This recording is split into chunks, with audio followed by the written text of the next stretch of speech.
Olá! Durante esse período de prevenção e quarentena, os nossos encontros presenciais foram cancelados e nos veremos por aqui.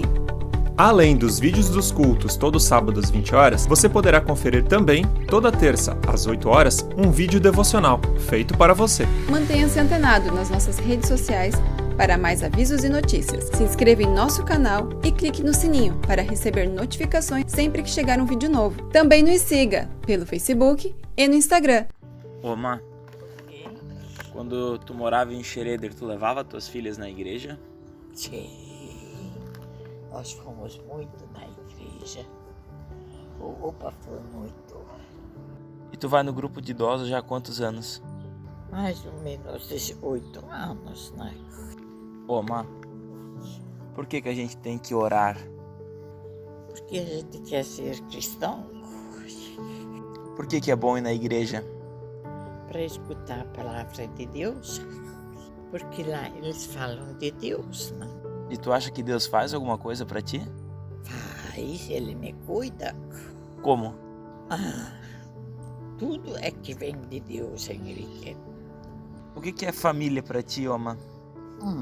Uma família é para viver com ela. Como? Que a gente tem filhos. E tu almoça todo domingo com a tua família? Não, Não? por toda a família não. Porque eles também têm a família. Mas antigamente? Antigamente sim. O que tinha no almoço? Frango. E daí vocês conversavam? O que tu acha, Oma, assim, que acontece nas melhores famílias? Tem algumas vezes confusão, né? Tem confusão e daí como é que sai da confusão? Ficar quieta.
Olá, nós queremos dar continuidade à nossa série de mensagens e o tema é Acontece nas Melhores Famílias. Na semana passada o pastor Rafael iniciou essa série e durante essa semana você parou para refletir o que acontece na sua família ou o que acontece nas melhores famílias? Essa semana nós vamos falar sobre sua avó relembrando histórias. Eu não sei se você conviveu com seus avós, se você tem memórias, lembranças disso, mas nesse sentido eu me considero uma pessoa privilegiada de ter conhecido meus avós, de ter convivido com eles, de ter boas lembranças, boas histórias com eles. Mas agora quando se trata de lembrar as histórias que minha avó contava, aí é mais especial ainda. Com uma dessas minhas avós, eu tenho histórias incríveis, histórias que ela contava, histórias muito marcantes. Afinal de contas, ela morava a cerca de 50 metros da casa dos meus pais, e então a distância nunca era um problema, pelo contrário, era um perigo. Eu praticamente vivia mais na casa da minha avó do que na casa dos meus pais. E por ser tão perto, a gente convivia muito junto, como eu acabei de falar. E nesse sentido, ela já é falecida, em 2008 ela faleceu, e dá muita saudade, não tem como negar. Mas são memórias, lembranças que eu tenho que eu vou carregar para o resto da minha vida, e são memórias muito especiais.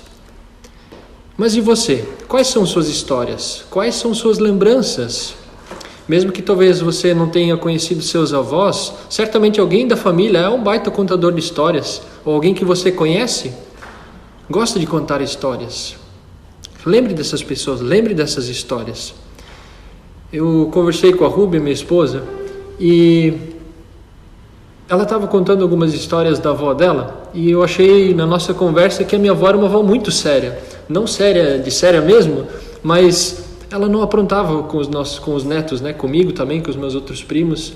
Ela era uma avó muito querida, muito amada, muito amável também, né? E ela não aprontava com a gente.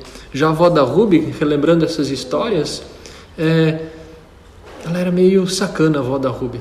Sabem por quê? Quem de vocês gosta de comer sagu?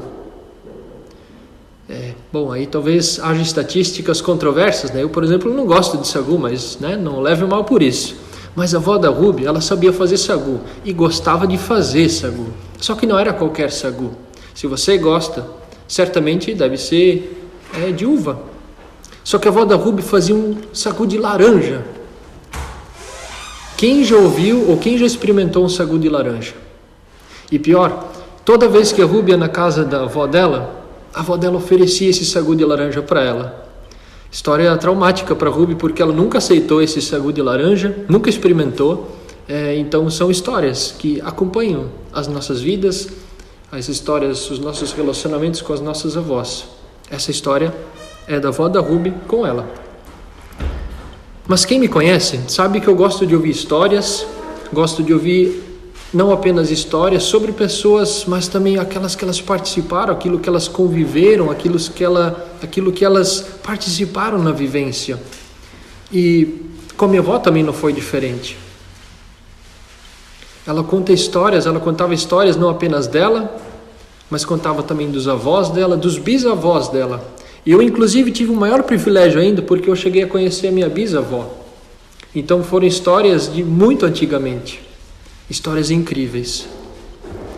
E eu ouvia aquelas histórias e ficava maravilhado com cada detalhe. Eu ficava imaginando, poxa, como será que era naquela época? Histórias desde os antepassados, dos imigrantes, quando vieram para o Brasil, enfrentaram dificuldades, lutas, mas superaram elas. Outras não, tiveram que lidar com a dor, sofrimento. Perceber que as pessoas eram felizes na simplicidade. Entender que felicidade e simplicidade estavam lado a lado.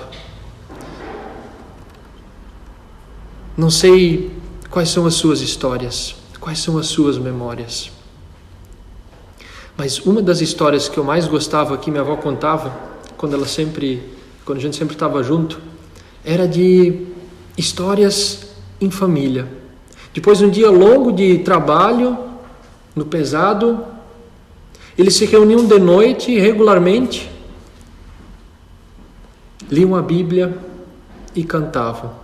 Eu ficava maravilhado ao ouvir essas histórias. Tentava imaginar como era aquele ambiente familiar, gostoso, prazeroso. E ali, nós poderíamos talvez dizer, mas também não tinha nem energia elétrica. O que eles iam fazer de noite? Não é verdade? Mas isso talvez pode até ser verdade, talvez a falta de opção, levava eles a ficar em casa de fato. Mas a verdade é que toda essa história me traz uma grande lição. Por quê? Essa história não aconteceu na casa da minha avó, mas aconteceu na casa dos meus bisavós. História interessante. Isso me ensina uma lição de que a vida de fé, ela não acontece de forma automática. A vida de fé, ela não passa de geração para geração de forma simplesmente automática. A vida de fé, ela precisa ser vivida, ela precisa ser encarnada. Como eu sei disso? Pelo simples fato dessa vivência, desse hábito, dessa fé não ter passado na casa dos meus avós, deles não terem vivenciado isso, e nem na casa dos meus pais. E olhando para a Bíblia, a gente tem uma história muito interessante. Eu quero compartilhar com vocês. Está em 2 Timóteo, capítulo 1, os versículos 4 seguintes, que nos dizem assim: Lembro-me das suas lágrimas e desejo muito vê-lo, para que a minha alegria seja completa. Recordo-me da sua fé não fingida, que primeiro habitou em sua avó Lóide, em sua mãe Eunice, e estou convencido de que também habita em você. Essas palavras são do apóstolo Paulo, escritas ao jovem Timóteo. E se nós olhamos para a história do apóstolo Paulo, é uma história muito incrível. Ele pregou o evangelho por mais de 30 anos, de forma fiel, plantou igrejas, defendeu a fé, consolidou a obra de Deus. Uma história incrível. Mas agora, já idoso, ele estava novamente preso. E ele estava sozinho. Ninguém mais estava perto dele, ele não tinha perspectiva de ser solto. Em meio à solidão, em meio à dor, ele escreve agora para esse jovem Timóteo. Os outros amigos de Paulo que antes estavam com ele nessa jornada da fé, tinham abandonado ele. Alguns deixaram, olha Paulo, tu está por conta agora, a gente não tem mais o que fazer por ti. Outros estavam com medo de fazerem contato com ele, porque nessa época o Império Romano tinha grande perseguição aos cristãos. Então eles estavam com medo de entrar em contato com Paulo para que eles fossem descobertos e também sofreriam o mesmo que Paulo ou até a morte. É nesse contexto de perseguição, de dor, de solidão, que Paulo escreve essa carta para o jovem Timóteo. Ele dá instruções para Timóteo, ele escreve algo muito especial quando ele diz: guarda, Timóteo, o que te foi confiado. 1 Timóteo 6,20. Quando nós pensamos em guardar algo que nos foi confiado, talvez nós pensemos logo em bens materiais, por exemplo. Se eu desse uma grande quantidade de dinheiro para você e diria para você: guarda o que te foi confiado, o que você faria com esse dinheiro? Certamente você colocaria ele no banco, num cofre, em algum lugar que ninguém mais tivesse acesso, que só você saberia, não é verdade? Ou algum outro bem material, talvez que você tenha, você certamente guardaria para que ninguém tivesse acesso. Mas aqui o apóstolo Paulo está falando de algo que foi confiado a ele, a Timóteo. Não se trata de um bem material, mas de um bem espiritual, que é a fé. E quando esse jovem Timóteo, filho de uma mãe crente judia e um pai grego, agora recebe essas instruções da sua mãe e da sua avó na vida de fé, ele conhece Paulo na primeira viagem missionária que o apóstolo faz, e na segunda viagem ele vai junto com Paulo, e nesse conviver com Paulo ele chega à fé. Então, mãe e avó são instrumentos de Deus para que Timóteo chegue à fé, e agora esse jovem vai junto com ele. E mais tarde, então, anos depois, Paulo é preso. Mas agora a pergunta é: como é que a gente sabe que Timóteo foi instruído pela sua mãe e pela sua avó? Na própria carta que o apóstolo Paulo escreve, na segunda carta a Timóteo, capítulo 3, versículos 14 e 15, diz assim: quanto a você, porém, permaneça nas coisas que aprendeu e das quais tem convicção, pois você sabe de quem aprendeu. Porque desde criança você conhece as sagradas escrituras e sabe que são capazes de torná-lo sábio para a salvação mediante a fé em Cristo Jesus. O próprio apóstolo Paulo nos dá esse exemplo claro de que a fé foi transmitida de uma geração para outra, e que isso não acontece de forma automática.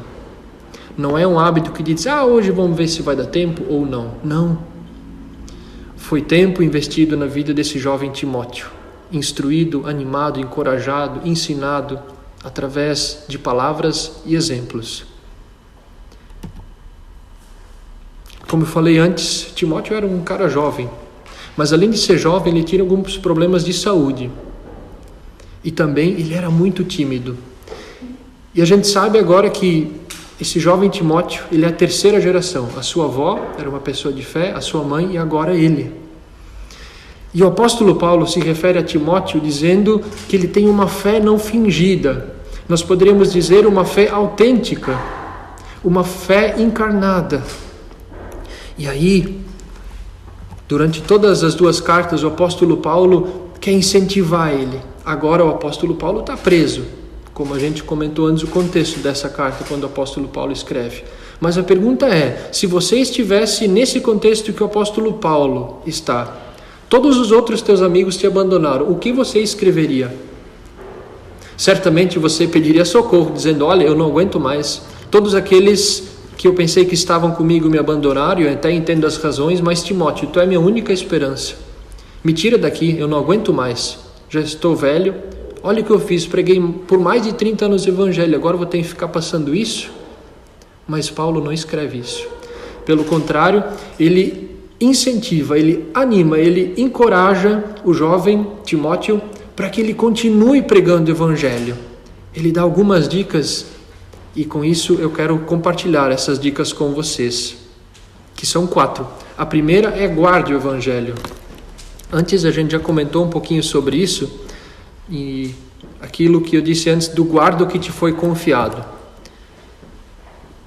Como eu falei antes, como você guarda o que te foi confiado? Bens materiais nós guardamos de um jeito. E a vida de fé, como é que a gente guarda? A fé, através de Jesus Cristo, como nós guardamos ela? Não adianta guardar ela em cofres, em bancos, até porque não tem como guardar. Mas nós precisamos repassar ela, viver esse Evangelho, viver essa fé autêntica, assim como o apóstolo Paulo diz para Timóteo, encarnada, sem falsidade, autêntica. É só assim que nós podemos guardar o Evangelho, compartilhando ele. Uma segunda instrução que Paulo dá para Timóteo é dizer: Timóteo, sofra pelo Evangelho. É verdade que no nosso contexto, perseguição religiosa não faz parte do nosso dia a dia. Mas talvez para nós seja mais relevante dizer que na vida de fé a gente também tem dificuldade. Um dia não é como o outro. Tem dias que eu e você acordamos bem, mas outros dias não estamos tão bem. Mas na vida de fé também é assim. Quando nós nos dispomos a sermos transformados, a continuarmos crescendo, não é fácil. A dor da mudança, do querer se tornar mais parecido com Jesus, quando o Evangelho nos confronta, é difícil. Talvez essas palavras aqui nós poderíamos traduzir para a nossa realidade e dizer que vida de fé tem nada a ver com sombra e água fresca. Pelo contrário, nos leva aos desafios, a novos horizontes, a sermos transformados pelo Evangelho. Uma terceira dica que o apóstolo Paulo dá para o jovem Timóteo é: persevere no Evangelho. Essa dica o apóstolo Paulo dá para Timóteo porque havia homens perversos e impostores que queriam desfazer aquilo que o Evangelho estava fazendo, transformando a vida das pessoas. Falsas doutrinas estavam sendo compartilhadas, anunciadas em meio ao cristianismo, como sempre foi na história. Ainda hoje nós temos isso. Mas aqui então a dica é: persevere, não desista, mesmo que seja difícil, mesmo que haja grandes dificuldades, persista, porque o Evangelho é a verdade, o Evangelho é a única esperança da nação. E por isso o apóstolo Paulo fala para ele: persevere. A quarta dica e última que o apóstolo Paulo dá para Timóteo é: pregue o Evangelho. Nós sabemos que Timóteo se torna uma grande referência mais tarde. Ele organiza a igreja, ele prega o Evangelho de fato, grandes coisas, ele admoesta, ele adverte, ele incentiva os cristãos. Ele é uma peça fundamental do cristianismo mais tarde.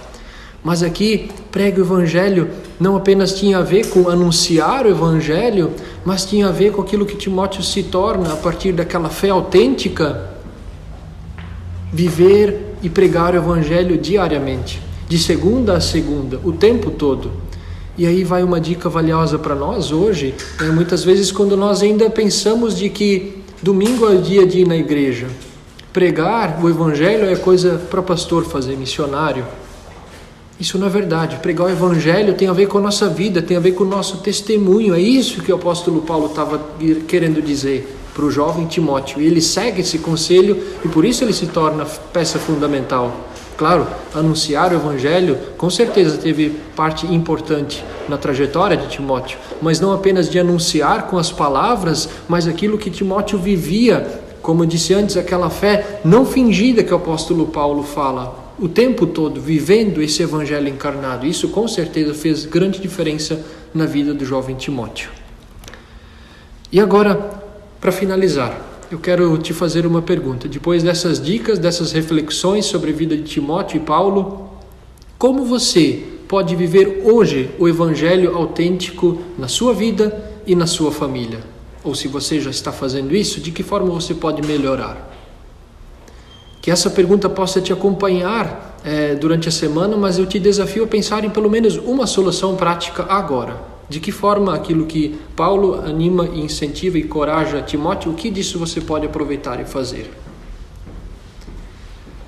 Se você ainda está com dúvida do que fazer, eu vou te ajudar, certo? Para que a gente não deixe isso para depois. Abra sua Bíblia em Atos 29. Eu espero você abrir sua Bíblia, ou buscar ela, ou ligar no seu celular. Nós temos tempo para isso ainda rapidinho. Abra sua Bíblia em Atos 29 e ali vai ter grandes conselhos para a sua vida. Pode procurar rapidinho, eu espero. Se você quer realmente mudar a sua vida, de fato, abra Atos 29. Eu espero um pouquinho e aí eu finalizo.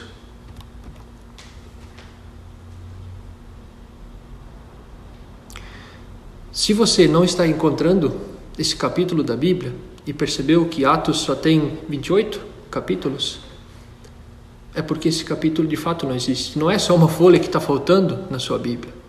Esse capítulo não foi escrito. Esse capítulo, eu quero te desafiar a você escrever a sua história, a você fazer a diferença no seu dia a dia. E como eu disse antes, se você já está fazendo isso, pegue essas dicas que o apóstolo Paulo deu a Timóteo e encarne elas no seu dia a dia. Viva elas com intensidade, porque só isso vai fazer a diferença na sua vida e na vida das próximas gerações. Afinal de contas, Timóteo não recebeu a fé para ficar com ele e ali ser o fim. Você não recebeu a fé para ficar em você. Você recebeu o Evangelho e está na fé para ser instrumento na vida de outras pessoas, de próximas gerações, seja da sua família, seja as pessoas que estão por aí. Esse é o desafio. Atos 29 é com você. Escreva a sua história, faça a diferença. Eu te convido ainda para nós orarmos. Senhor Jesus, obrigado porque a Tua palavra, mais uma vez, Senhor, nos anima, nos encoraja, nos exorta de fazermos a diferença, de não ficarmos acomodados de onde nós estamos com aquilo que temos. Obrigado, Senhor, porque o Senhor usou o Timóteo, o apóstolo Paulo, a sua família do Timóteo, sua mãe, sua avó, para fazerem a diferença na vida de outras pessoas. Assim nós hoje podemos celebrar aqui que essa fé nos alcançou, mas nós sabemos que nós não somos o fim disso tudo. Pelo contrário, nós queremos continuar impactando, nós queremos continuar influenciando, testemunhando daquilo que o Senhor já tem feito na nossa história, na nossa vida, mas para que outras pessoas também conheçam desse amor, vivam esse amor. Assim, Senhor, nós te pedimos, continue nos animando, nos incentivando, nos encorajando, que Teu Espírito Santo continue abençoando as nossas decisões, nos encorajando, para que nós assim, de fato, possamos viver o Evangelho a cada novo dia, nos dias bons, que nós acordamos de bom humor, mas naqueles dias difíceis também, que o dia parece cinza, parece complicado, e também diante dessa realidade que nós temos vivido os últimos dias, o último mês. Teu Espírito Santo nos abençoe e nos guarde. Em nome de Jesus. Amém. Siga a nossa comunidade nas redes sociais para receber conteúdo exclusivo, avisos e eventos. É só procurar Comunidade Apóstolo Pedro no Facebook ou Instagram. Ou acessar o nosso site apostolopedro.com.br.